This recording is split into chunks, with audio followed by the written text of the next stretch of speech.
COVID-19 yang telah pun menimbulkan kebimbangan bukan sahaja di Malaysia, malahan di seluruh dunia. Sehingga kini wabak COVID-19 telah merebak di 135 buah negara.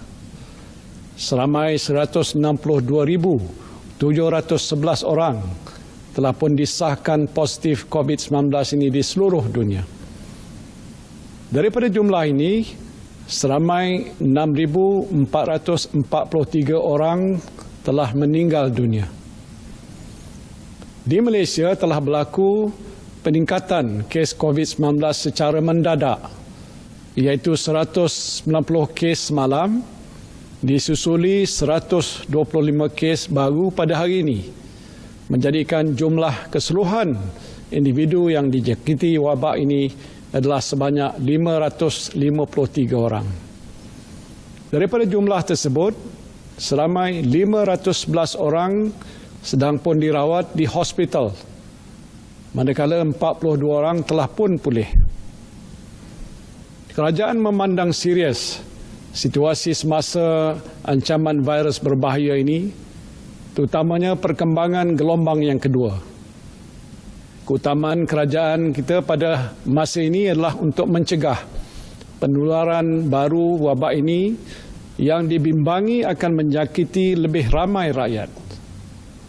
Situasi semasa wabak ini memerlukan tindakan drastik diambil bagi memulihkan keadaan secepat mungkin.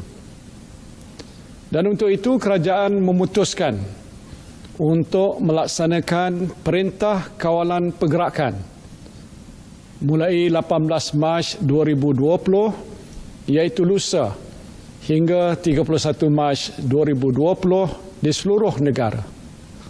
Perintah kawalan ini dibuat di bawah Akta Pencegahan dan Pengawalan Penyakit Berjangkit 1988 dan Akta Polis 1967. Perintah Kawalan Pergerakan ini meliputi pertamanya ialah larangan menyeluruh pergerakan dan perhimpunan ramai di seluruh negara, termasuklah aktiviti keagamaan, sukan, sosial dan juga budaya. Dan untuk menguatkuasakan larangan ini, semua rumah ibadat dan premis perniagaan hendaklah ditutup, kecuali pasar raya, pasar awam, kedai runcit dan kedai serba nika yang menjual barangan keperluan harian. Khusus untuk umat Islam, penangguhan semua aktiviti keagamaan di masjid dan surau, termasuklah solat Jumaat, adalah selaras dengan keputusan Mesyuarat Jawatankuasa Muzakarah Khas yang telah pun bersidang pada 15 Mac 2020. Keduanya ialah sekatan menyeluruh semua perjalanan rakyat Malaysia ke luar negara. Bagi yang baru pulang daripada luar negara, mereka dikandaki menjalani pemeriksaan kesihatan dan melakukan kuarantin secara sukarela atau dalam bahasa Inggerisnya self-quarantine selama 14 hari. Ketiga, sekatan kemasukan semua pelancong dan pelawat asing ke dalam negara.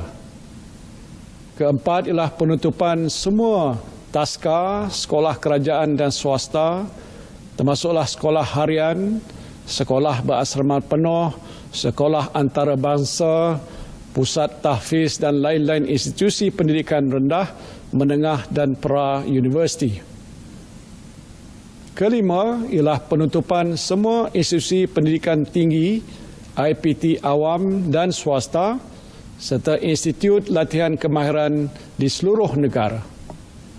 Dan keenam, penutupan semua premis kerajaan dan swasta kecuali yang terlibat dengan perkhidmatan penting negara ataupun essential services, iaitu air, elektrik, tenaga, telekomunikasi, pos, pengangkutan, pengairan, minyak, gas, bahan api, pelincir, penyiaran, keuangan, perbankan, kesihatan, farmasi, bomba, penjara, pelabuhan, lapangan terbang, keselamatan, pertahanan, pembersihan, peruncitan dan bekalan makanan. Saya sedar bahawa saudara dan saudari mungkin merasakan bahawa tindakan yang diambil oleh kerajaan ini menimbulkan kesulitan, kesukaran untuk saudara-saudari menjalani kehidupan seharian. Namun tindakan ini mesti diambil oleh kerajaan untuk membendung penularan wabak COVID-19 yang berkemungkinan meragut nyawa rakyat negara kita ini.